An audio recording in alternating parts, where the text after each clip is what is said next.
Hey everybody, Nate here from WASD20. Welcome back to the dungeon.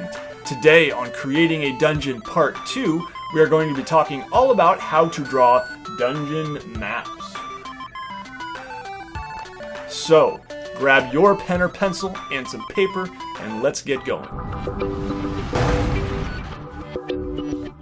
So if you haven't watched part 1 of Creating a Dungeon, I definitely recommend you go back and watch that. In part 1, you'll remember we talked about what a dungeon is, what role they can play in your game, and then we just talked about what sorts of things do we want to consider when we decide what our dungeon is going to be, because it's not always going to be just an underground prison.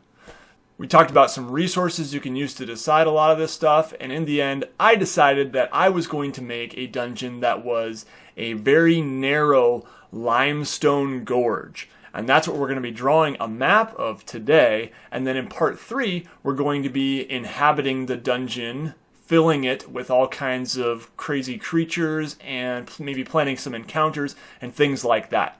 Now, I do want to say that it doesn't make a whole lot of sense, honestly, to separate the drawing of the dungeon from the planning of the monsters and encounters and traps and other things like that.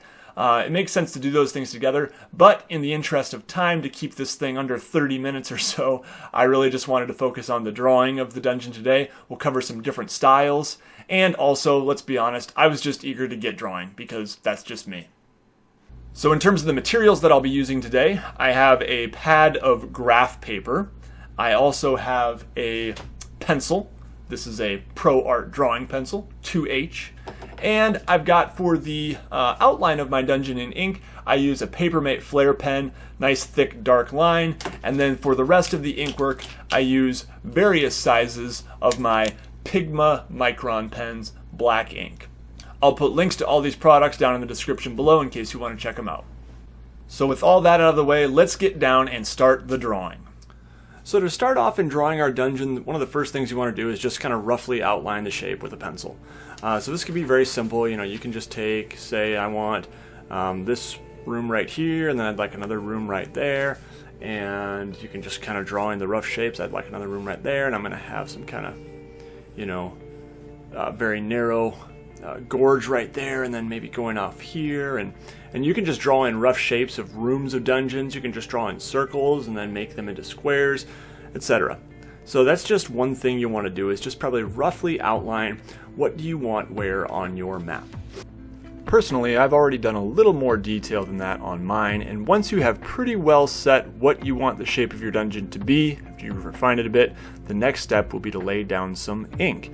And for that, I use my Papermate Flare pen just to get a nice thick dark line. This is not a drawing pen, this is not any kind of fancy pen, it's just a regular office supply pen, but I really like the way it feels and the nice thick lines I get from it. Those thick lines are going to be really important. But when we get to the thin lines, I definitely want to use my Pigma Micron pens to get some good detail. Alright, so in order to get the nice dark outline, I am pressing very hard on this pen. I really want to get a good thick line.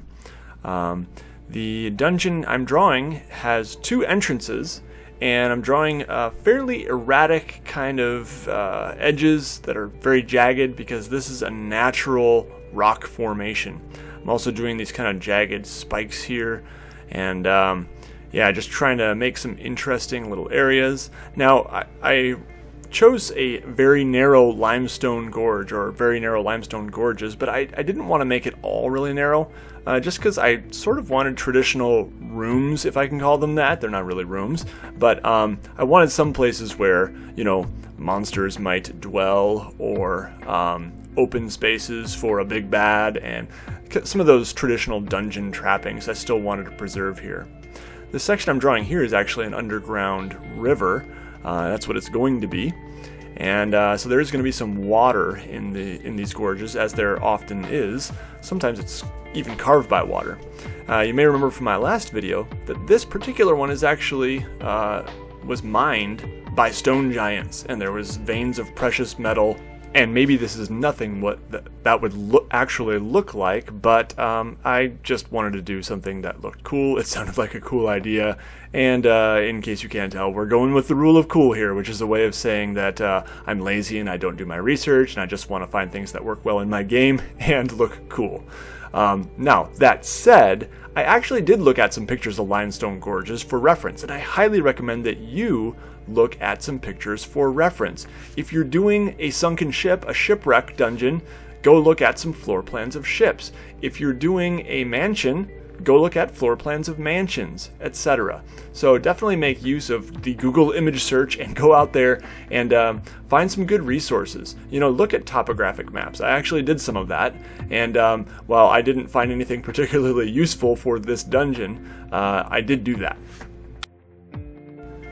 And we are just about done with the outline, the dungeon walls, and the next step is going to be exterior hatching along the outside of the dungeon walls.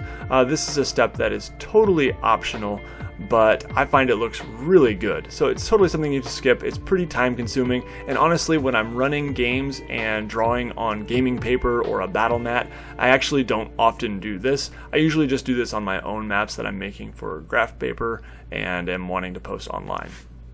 So anyway, back to the hatching idea. Now there's a couple different ways to do this.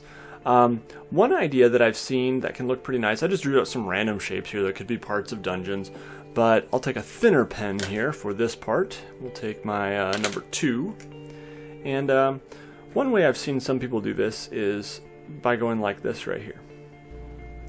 I am going to be drawing diagonal lines across each square, and I'm going to be alternating which way those diagonal lines go. So in one square they go this way, the other one they go this way, and I just keep on alternating like that, and yeah, it gives kind of a nice effect. I'm not very good at this. I've never actually done this on a map before, but I have seen a lot of people do it, and it can look really good on a full map. Again, this is all totally optional, but all the methods I'm going to be showing you here really help to kind of shade around the edge to help the dungeon itself, the part the players can explore, really pop out of the page a little bit more. Kind of an interesting method that I saw once was just sort of scribbling around the edge of a dungeon, just like, which is kind of hard to do while also staying out of the edges of the dungeon. But especially if you're doing, like, I don't know, more of a horror theme that's just dark and gritty, that's something that can look kind of cool. And then here and there you can make little things sticking out a bit more, so it's not so, maybe not so uniform would be better.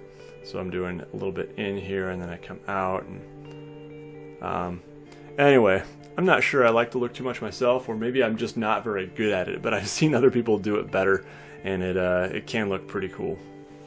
So these are just a couple ideas, and these are not the ones that I usually use, but I do, before I get to the one that I use, which is the Dyson method, I do want to show you a couple others that I found online that I just think are really interesting, and I'm going to put links so you can see the sources of who did these down in the description below.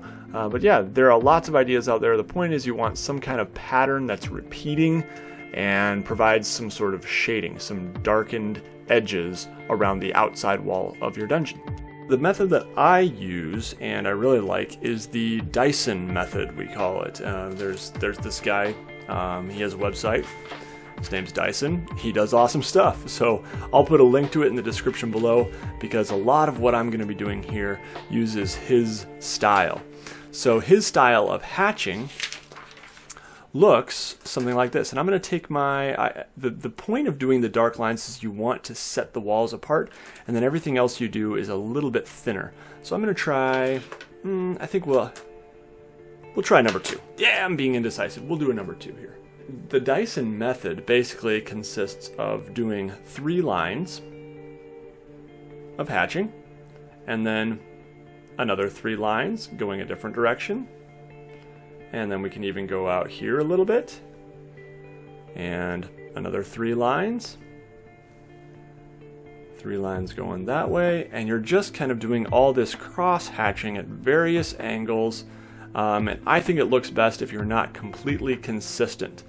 If you are varying the length of them a little bit even, and varying the I guess the direction quite a bit is obviously very important.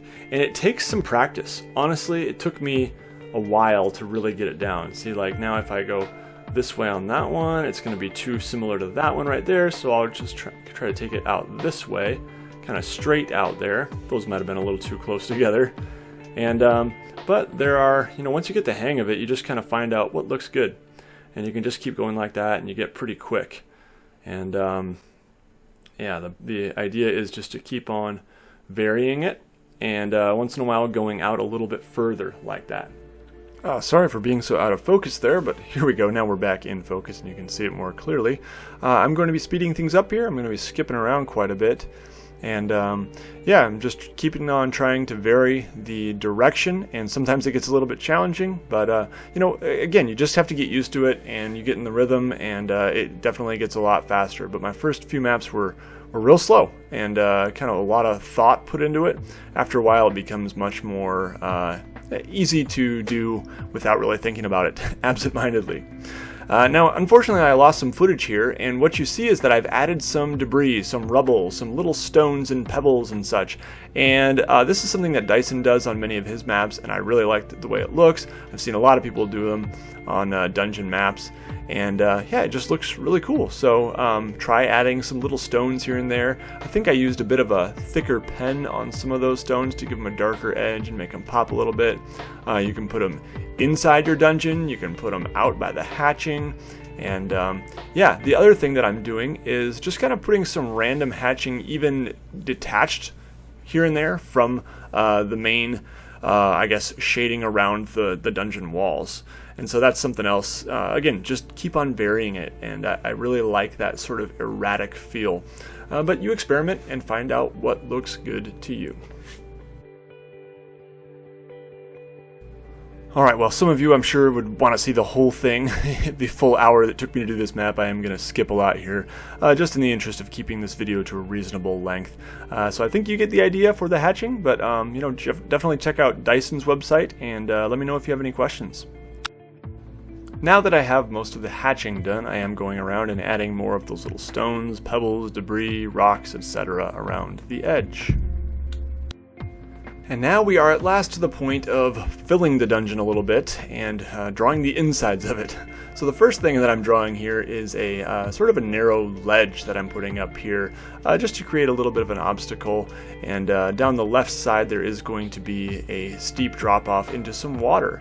And then right here I am drawing a natural stone bridge, and that leads to this room across this kind of narrow gulch, this high drop into some very cold running water.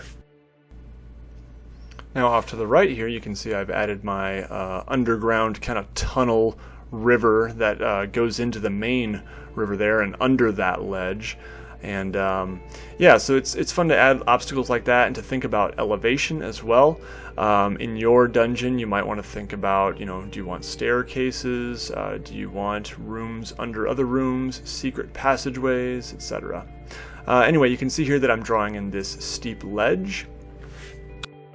And in terms of drawing a lot of this interior stuff, a lot of it we're just going with symbols. We're not trying to be super realistic. And so there are a couple of guides that I use. One is this Delving into the Deep Dungeons with Dyson. These are all the Dyson symbols. So these are what he uses. So I kind of take a combination of these, and I also add my own little flair here and there.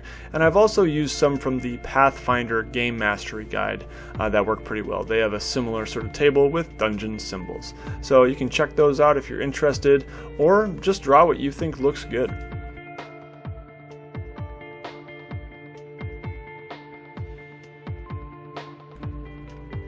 For a lot of the water on this one, I am going to be using a sort of a wavy effect like I do on my world maps, just along the edges of this river here, and I'll be doing the same thing in the bigger body of water over to the left. And then for the underground water, I am doing dotted lines there just to show that this is hidden from an overhead view here. You would not be able to see this, and that's a common technique used for hidden passages or things that are underneath other things. So that's what I'm doing here.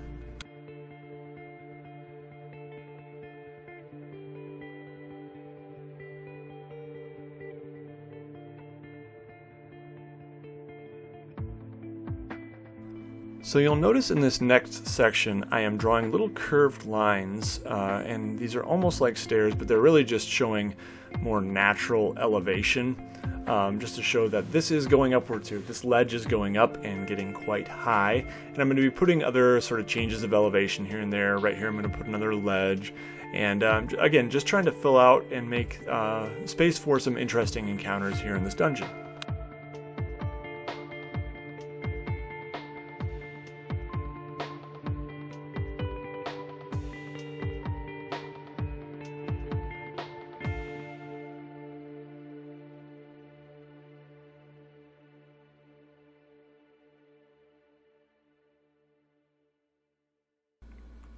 So the next thing I'm doing is just kind of giving my dungeon more texture. I'm adding more rubble, more stones, even a big pile of rubble that I'll be adding toward the top. Things that can create some environmental hazards and just more variety in the terrain, I guess. As I am just finishing up some of the detailed work here, I'll just mention a couple other important tips and principles when planning out your dungeon. Firstly, consider your group and the dungeon size. Where I think some DMs can get into trouble is planning dungeons that are way too big and they thought the group would finish it in one session, and they find out that nope, they hardly even chipped away at it. So just keep that in mind and maybe start small and keep your dungeon fairly limited in size. Another reason you really might want to keep your dungeons kind of small is because you want to avoid empty rooms. Some people like having empty rooms here and there. Personally, I'm okay with having rooms that are pretty full of mundane objects, but I think empty rooms are pretty boring, whereas those mundane objects can actually be used to great effect in fleshing out the world, who really lives here, what is this place really like. But in general, having a completely empty room, I think, is something you want to avoid. Well, that's going to about do it for this one, guys. We're going to skip over the rest of the detailed work, and I'm just going to show you the finished product here. This is Watcher's Gorge. I slapped a title on it, put all my tags and all that stuff down below, and you can download it for free right now. There's a link down in the description below, so definitely check it out. And Part 3 coming soon. The map is done for now, but we are going to be adding some things, I have a feeling, in Part 3 when we are deciding what lives here. What sorts of reasons might a group of adventurers have for coming here? And just kind of getting a lot of that story, some dungeon dressings and things like that. And I want to hear from you. Let me know down in the comments below what you think should live in this dungeon. Feel free to give me a little bit of the story, why the adventurers might be coming here, and maybe I'll pick some of the best ideas down in the comments for Part 3. Anyway, that's all for this one, everybody. If you liked this one, make sure you give it a thumbs up. If you're not subscribed, I'd love to have you as a subscriber. And everybody take care. You'll see me again very soon.